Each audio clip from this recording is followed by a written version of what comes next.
விவசாயி, என்ஜினியர், இப்படி அப்பாக்கள் யாரா இருந்தாலும் அவங்க பசங்களுக்கு ஒரு best college AAA college of engineering and technology, Sivakasi. Counselling code 4680. Call 9940466643.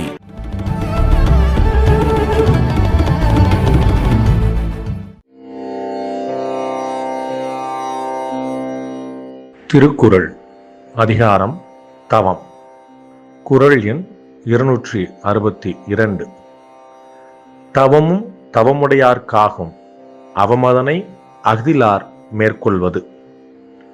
தவம் செய்பவர்க்கே அந்த தோற்றம் பொருந்தும், மற்றவர்கள் அதற்கு முயற்சிப்பது வீண். வணக்கம் அன்பு நண்பர்களை, மீண்டும் உங்களை சந்திப்பதில் மிகுந்த மகிழ்ச்சி. கடந்த 18ஆம் தேதி கன்னியாகுமரி மாவட்டம் அருமனை அப்படிங்கிற ஊரில் ஒரு நிகழ்ச்சி நடக்குது. அருமனை ரொம்ப நல்ல ஊர். நான் அங்கே போயிருக்கிறேன். அங்கே எனக்கு நல்ல அக்கம் பக்கத்தில் இருக்கக்கூடிய மீனவ கிராமங்களில் என்னுடைய நல்ல நண்பர்கள் இருக்கிறாங்க. எங்கள் ஊருக்கெலாம் அவங்க நிறையா வருவாங்க, கிறிஸ்தவ மீனவ நண்பர்கள். அது நண்பர்கள் தான் சொல்லணும், பட் உங்களுடைய இந்த நிகழ்ச்சிக்காகவும் இந்த அடையாளத்துக்காகவும் நான் மீனவர்கள்னும் கிறிஸ்தவர்களும் அடையாளப்படுத்துகிறேன். என்னுடைய நல்ல ஃப்ரெண்ட்ஸ் அவங்க நிறைய பேர், ஒருத்தர் 2 பேர்லாம் இல்லை, 10-12 பேர் கேங்கே இருக்காங்க. நமக்கு ஃபுல்லாக அந்த கடலோர கிராமங்களில் ஃபுல்லாக அற்புதமான ஊர், அற்புதமான மனிதர்கள், ரொம்ப இயல்பாக ஒரு மனநிறைவோடு பழகக்கூடியவங்க, உயிருக்கு உயிராக ரொம்ப ஹானஸ்ட்டாக பழகக்கூடியவங்க. நான் எங்கள் ஊரில் பசங்க, எங்கள் செட்டில் பசங்கள்லாம் பார்த்திங்கன்னா கன்னியாகுமரி பசங்க அப்படின்னா அதுக்கு ஒரு ஸ்பெஷல் அட்டென்ஷன் வந்துடும். அந்த மாதிரி நார்வல்காரங்க கன்னியாகுமரி பசங்கன்னா அந்த கேங்குக்கு பேர், அவங்களாம் நாங்கள் அவ்வளோ உயிராக இருப்போம். ஸோ அந்த மாதிரியான ஒரு ஊர். அந்த ஊரில் ஜார்ஜ் பொன்னையா அப்படின்னு ஒரு பாஸ்டர், பாதிரியார், ஃபாதர், பெரியவர் ஒருத்தர் பேசுகிறார். ரொம்ப ஆச்சரியமாக இருந்தது. அவர் வயதில் முதிர்ந்தவரா இல்லாட்டி இன்னும் வயதில் மட்டும்தான் முதுமை அடைந்தவரா இல்லாட்டி முதிர்ந்தவரா அப்படின்னு தெரில. அந்த முதுமையை தாண்டிய ஒரு முதிர்ச்சி வந்ததா அப்படின்னு தெரில. அவர் பேசுனது ரொம்ப வைரலாக போயிட்டுருக்கு. நிறைய பேர் பார்த்துருப்பீங்க. பார்க்காட்டாலும் நம்ம இங்கே இதில் பார்க்கலாம். ரொம்ப வேதனைக்குரிய விஷயங்களாக இருந்தது. அவர் சொல்கிறாரு, என்னுடைய தகப்பனார் கிறிஸ்தவர், என்னுடைய தாயார் ஹிந்து. ஆனால் எங்கள் அம்மாவை பெற்ற எங்கள் அப்பாவுக்கு, எங்கள் தாத்தா, அவரும் ஹிந்து. அவருக்கு ஒரு பெருந்தன்மை இருந்தது. எங்கள் அம்மாவை பெற்ற தாத்தாவுக்கு ஒரு பெருந்தன்மை இருந்தது, ஒரு கரெக்டாக ஒரு தெளிவு இருந்தது, அறிவு இருந்தது. அவர் என்ன செஞ்சிட்டாரு, இந்த சாக்கடையிலலாம் இருக்கக்கூடாது அப்படிங்கிறதுக்காக கிறிஸ்தவ தகப்பனாருக்கு, என்னுடைய தகப்பனாருக்கு கல்யாணம் பண்ணி வச்சிட்டார் அப்படின்றார். அப்போ அந்த தாத்தாவுக்கு எவ்வளோ பெரிய பெருந்தன்மை இருந்திருக்கு, அதை இவர் எவ்வளவு தவறாக பயன்படுத்துகிறாரு, அதை இழிவாக சொல்கிறாருங்கிற பாருங்கள்.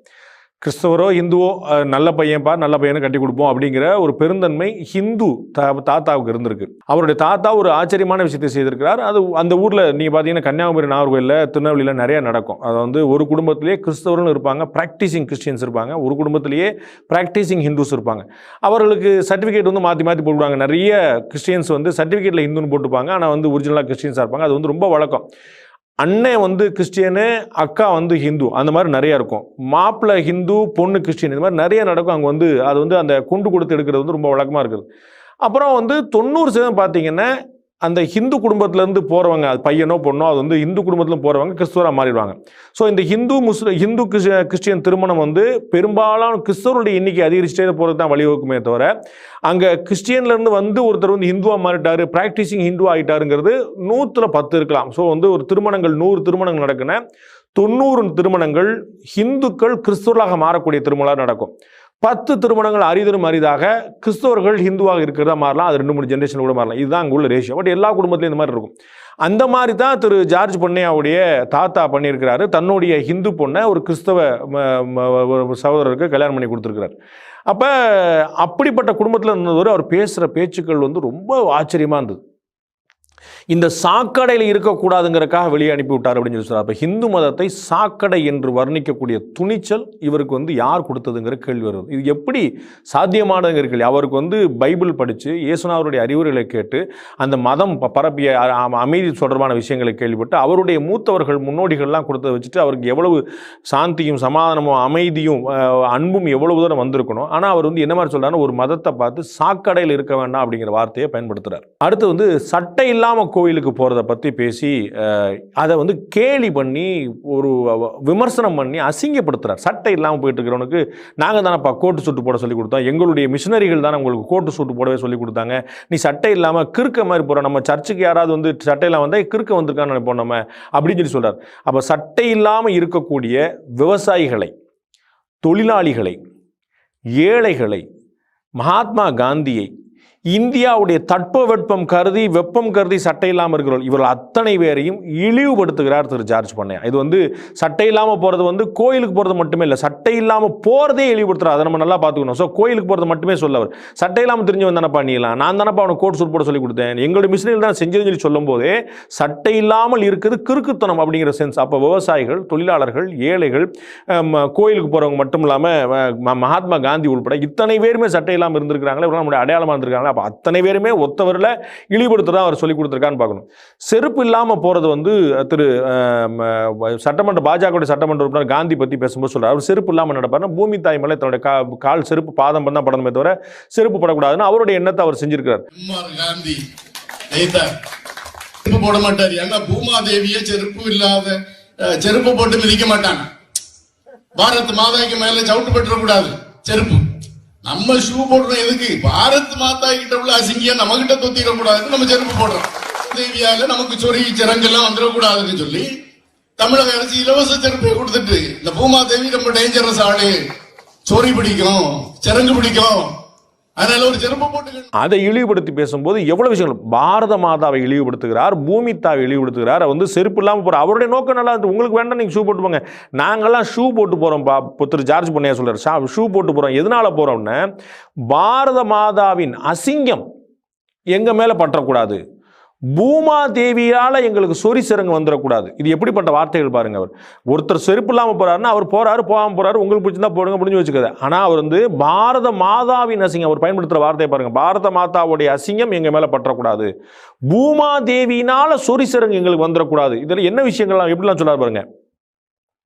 இவர் வந்து இந்த இடங்கள்ல வந்து கோட் சூட் போட்டதை இப்படி சொல்றதையும் ஷூ போட்டதை இப்படி வந்து உயர்த்தி சொல்றதையும் பார்த்தா இவர் கிறிஸ்தவர்களுடைய தூதுவராக செயல்படுகிறாரா அல்லது வெள்ளையர்களுடைய இங்கிலாந்தில் இருக்கக்கூடிய வெள்ளையர்களுடைய தூதுவராக செயல்படுகிறாரா, அந்த ஏகாதிபத்திய அரசுடைய நீட்சியாக இருக்கிறாரா அப்படிங்கிற கேள்வி வருது. ஏன் அப்படின்னா அவருக்கு வந்து இந்து மதத்தில் ஒரு பிரச்சனையோ கிறிஸ்டியானிட்டியில் ஒரு பெருமையோ இருக்கிற மாதிரி தெரியல, அவருக்கு கோட் ஷூட்ல பெருமையும் ஷூல பெருமையும் இருக்கிற மாதிரி தெரியுது. அப்போ கோட் ஷூட்டும் ஷூ வந்து வெள்ளையர்கள் கொடுத்தது.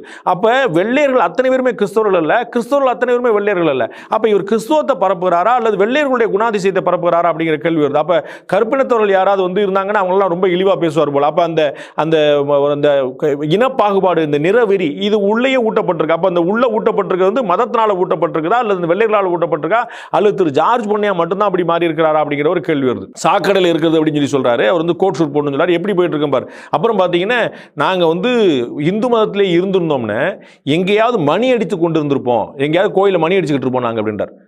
எனக்கு இது அது கோயிலில் மணி அடிக்கிறது வந்து அவ்வளோ அவமானமான விஷயமா அது எனக்கு தெரியல.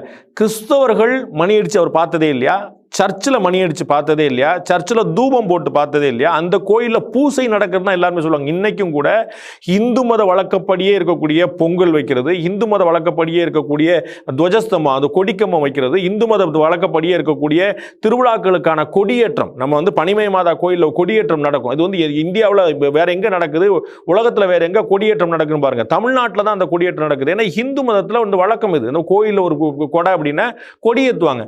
அந்த இன்ஃப்ளூயன்ஸ்னால வந்து இவர்கள் கிறிஸ்துவருடைய சர்ச்சிலையும் கொடியேற்றுறாங்க. நம்ம வந்து வேளாங்கண்ணியில் கொடியேற்றுவாங்க, தூத்துக்குடியில் கொடியேற்றுவாங்க, இப்படி எல்லா ஊர்லயும் இருக்கக்கூடிய இடத்துல கொடியேற்றுவாங்க. அப்ப இந்த கொடியேற்ற பழக்கம் இது வந்து இந்த மண் சார்ந்தது, இந்த இந்தியாவில் இருக்கக்கூடிய வேரூன்றி இருக்கக்கூடிய இந்து மதம் சார்ந்தது.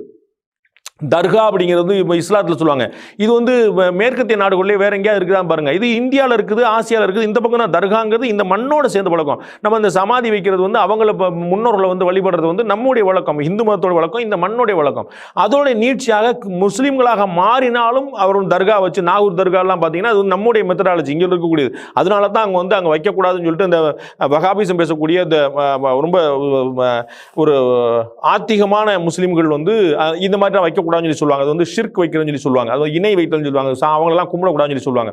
அப்ப இது எப்படி வருது, எப்படி இங்க கும்பிடுறாங்கன்னா இங்க இருக்கக்கூடிய இந்துக்கள் முஸ்லிம்களாக மாறி அவர்கள் அந்த வழக்கப்படியே அதற்கு சமாதி வச்சு அவர்களை தெய்வமா வழிபடக்கூடிய. அதே மாதிரி கிறிஸ்துவத்தில் பார்த்தீங்கன்னா கிறிஸ்துவத்தில் நான் கண்ணால பார்த்துருக்கிறேன், பனிமய மாதாவுடைய மேரி மாதாவுடைய தேரை வந்து வச்சுட்டு பின்னாடி வந்து முதுகுல அளவு குத்திட்டு போவாங்க. அப்ப இந்த அளவு குத்தி போறது கிறிஸ்டியானிட்டியில் எங்க இருக்குது, நம்ம பார்த்தது இல்லையா. நம்ம இந்த மண்ணோடைய கலாச்சாரம் அதுதான் அப்படியே கொண்டு வந்திருக்காங்க. அப்ப மணி அடிக்கிறோம் சொல்லி எங்கேயா மணி அடிச்சிட்டு போங்கிறது எவ்வளவு கேவலமா சொல்றாரு. கோயிலில் மணி அடிக்கிற அவ்வளவு கேவலமா இருக்கு அப்படின்னா சர்ச்சில் மணி அடிக்கக்கூடிய என்ன சொல்லுவாங்க, சர்ச்சில் தூபம் போடுற என்ன சொல்லுவாங்க, சர்ச்சில் 100 விஷயம் நடந்திருக்கு, நான் கண்ணால பார்த்திருக்கேன், அவர் கண்ணால பார்த்துருக்கேன், ஊர்ல பார்த்துருவாங்களே. அப்ப இது என்ன கணக்கு அப்படிங்கிற யோசிக்க வேண்டாமா. குமரி மாவட்டத்தில் 62% நாங்கள் வந்துட்டோம் அப்படின்னு முஸ்லீம்கள் கிறிஸ்டியன்கள் சொல்றாரு. நல்லா வாங்க, 100% வாங்க, உங்களை யார் வேண்டான்றா. ஆனால் இது வந்து திட்டமிட்டு வகுக்கப்படக்கூடிய ஒரு எண்ணிக்கை அதிகரிப்பா அப்படிங்கிற யோசனை வரல. அப்போ இந்த இதை ஒரு பிரைடா சொல்லும்போது நாங்கள் 62 பேர் இருக்கோம்ல அப்படின்னு சொல்லி சொன்னா இது வந்து என்ன கணக்கு, இது எதற்காக கொண்டு? அப்போ வந்து குமரி மாவட்டத்தில் முழுக்க இஸ்லாமியர்களும் கிறிஸ்தவர்களும் தங்களுடைய ஜனத்தொகையை பெருக்கணும், தங்களுடைய மக்கள் தொகை பெருக்கணும், சிறுபான்மை மக்கள்ங்கிற பெரும்பான்மை மாறிடும் அப்படின்னு சொல்லி அந்த உள்நோக்கத்துக்காகவே செய்யப்படுற விஷயமா? இதுல என்ன நோக்கம் இருந்தது, என்ன கணக்கில் அப்படி சொல்றாரு அப்படிங்கிறது தெரியல. அப்ப அவருக்கு மனசுல வந்து என்ன வருது, அப்ப நாங்க பெரும்பான்மை ஆயிட்டம் தெரியுமில்ல அப்படின்னா, நாங்க 62% இருக்கோம் தெரியுமில்ல அப்படின்னு சொல்லும் போது, அப்ப இனிமே நாங்க சொல்றதான் நீங்க கேட்கணும் அப்படிங்கிற ஒரு கணக்கு தான் அவர் சென்ஸ்ல இருக்கு. அப்ப இந்தியாவில் 80% பேர் இன்னமும் வந்து இந்துக்களா இருக்கிறாங்க இவ்வளவு பிறகு. அப்ப 80% இந்துக்கள் சொல்றதை கேளுங்கன்னு சொல்லி முஸ்லீம்களுக்கு கிறிஸ்தவர்கள் சொன்னா வந்து இது வந்து மைனாரிட்டிகளுக்கான வந்து ஒரு பாதுகாப்பின்மை சொல்லி கொந்தளிக்க மாட்டோமா, நம்ம ஒரு சண்டைக்கு வர மாட்டோமா, இது யாராவது ஒருத்தர் பேசிட முடியுமா? அப்ப நாங்க 62% இருக்கோம் தெரியுமில்ல அப்படின்னு சொல்லிட்டு குமரி மாவட்டத்தில் இருக்கோம் சொல்றவங்க சொல்ற என்ன கணக்கு? அப்ப நாங்க மெஜாரிட்டி ஆயிட்டோம், நீங்க அப்ப கிறிஸ்தவர்களும் முஸ்லீம்களும் மெஜாரிட்டி ஆனால் இந்துக்களுக்கு பாதுகாப்பு இல்லை அப்படிங்கிற சென்ஸ் கொடுக்கிறாரா? அப்ப அவருடைய வாயாலே அவர் வேற ஒரு சென்ஸ் கொடுக்கிறாரா? அப்ப இந்துக்கள் மெஜாரிட்டியா இருக்கும்போது கிறிஸ்தவர்களுக்கும் முஸ்லீம்களுக்கும் அவ்வளவு பாதுகாப்பு இருக்குது. அப்ப இந்து மதத்துடைய அந்த பெருந்தன்மையை வந்து அவர் வந்து மிஸ்யூஸ் பண்றாரா, இல்லாட்டி முஸ்லீம்களையும் கிறிஸ்தவர்களையும் அவரே விமர்சனம் பண்றாரா? இது முக்கியமான ஒரு கேள்வி. திராவிட முன்னேற்ற கழக சட்டமன்ற உறுப்பினர் பார்த்து அவர் பேசுகிறார். நீங்கள் வென்றது கிறிஸ்தவர்கள் முஸ்லீம்கள் போட்ட பிச்சை. டிஎம்கே எம்எல்ஏஸ் பார்த்து பேர் சொல்லி சொல்றாரு. டிஎம்கே கூட்டணி மனோ தங்கராஜ் பேரை சொல்லி சொல்றாரு, பிரின்ஸ் பேரை சொல்லி சொல்றாரு, விஜயதாரணி பேரை சொல்லி சொல்றாரு, திமுகவுடைய சட்டமன்ற உறுப்பினர் மற்றும் காங்கிரஸ் சட்டமன்ற உறுப்பினர், திமுக கூட்டணி சட்டமன்ற உறுப்பினர் பார்த்து சொல்றாரு, நீங்கள் வென்றது கிறிஸ்தவர்கள் மற்றும் முஸ்லிம்கள் போட்ட பிச்சை. உங்களுடைய தலைமையை வைத்து நீங்கள் வாங்கிய ஓட்டல்ல. எப்படி சொல்ல பாருங்க, இது வந்து திரு ராகுல் காந்தியை முன்னிறுத்தியோ திரு ஸ்டாலினை முன்னிறுத்தியோ வாங்கின ஓட்டு இல்ல, இது வந்து நாங்க போட்ட பிச்சைன்றார். அப்ப ஒரே கல்ல 2 மாங்க அடிக்கிறார். காங்கிரஸ் தலைமையும் திமுக தலைமையும் அவமரியாதையா சொல்கிறார், உங்களுக்கு வந்து தலைமைக்கு ஓட்டு வாங்குற தகுதி இல்லைன்னு சொல்றார். அவர் வார்த்தை பண்ணுவார், உங்களுடைய தலைமையை வச்சு வாங்கின ஓட்டு இல்லைன்றார். சோ நாங்க போட்ட பிச்சைன்னு பாதி மட்டும் சொல்லியிருந்தா கூட ஓகே, அவங்களுடைய ஓட்டை தான் கொஞ்சம் பெருந்தமையா சொல்றாரு, விடுங்க அப்படின்னு சொல்லி விட்டு போயிருக்கலாம். அவர் மாறா என்ன சொல்றாருன்னா, நாங்கள் போட்ட பிச்சை அப்படின்னு இழிவுபடுத்துகிறார். அதை தாண்டி உங்களுடைய தலைமையை வச்சு நீங்க ஓட்டு வாங்கலங்கிற வார்த்தையை பயன்படுத்துறார். இதுக்கு என்ன ரியாக்ட் பண்ணணும், இது வந்து என்ன மாதிரியான சென்ஸ் அப்படிங்கிறத காங்கிரசும் திமுகவுமே முடிவு செட்டு நான் விட்டுறேன். திரு மோடி பாரத பிரதமர், திரு அமித்ஷா இந்த நாட்டுடைய உள்துறை அமைச்சர், கடைசி காலத்தில் அவங்க வந்து எப்படி சாவாங்க எப்படி போவாங்க தெரியுமா அப்படின்றார்.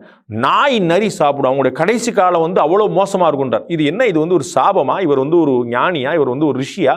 அப்ப உள்ள எவ்வளவு வன்மம் இருந்திருந்தால் ஒரு பொது வெளியில உலகத்துக்கு அமைதியையும் சாந்தத்தையும் பரப்ப வேண்டிய, அன்பை பரப்ப வேண்டிய, இயேசுநாதருடைய போதனைகள் அன்புதான் அப்படிங்கிறத பரப்ப வேண்டிய ஒரு நபர் இவர் எவ்வளவு வன்மத்தை வெளியில இவ்வளவு சொல்றாருன்னா உள்ள எவ்வளவு இருக்கு. அப்படிதான் இப்ப எல்லாருமே என்ன நினைப்பாங்க, வெளியில ரொம்ப டிப்ளமேட்டிக்கா பேசுறாருன்னா உள்ள ஏதோ சென்ஸ் இருக்கும்னு நினைப்பாங்க. அப்ப வெளியில பப்ளிக்கா இவர் இவ்வளவு பேசுறாருன்னா இவருக்கு உள்ள எவ்வளவு வந்து வன்மம் இருக்கும்னு யோசிக்க வேண்டியது. இது வந்து கட்டாயம் நிறுத்தப்பட்டாங்க.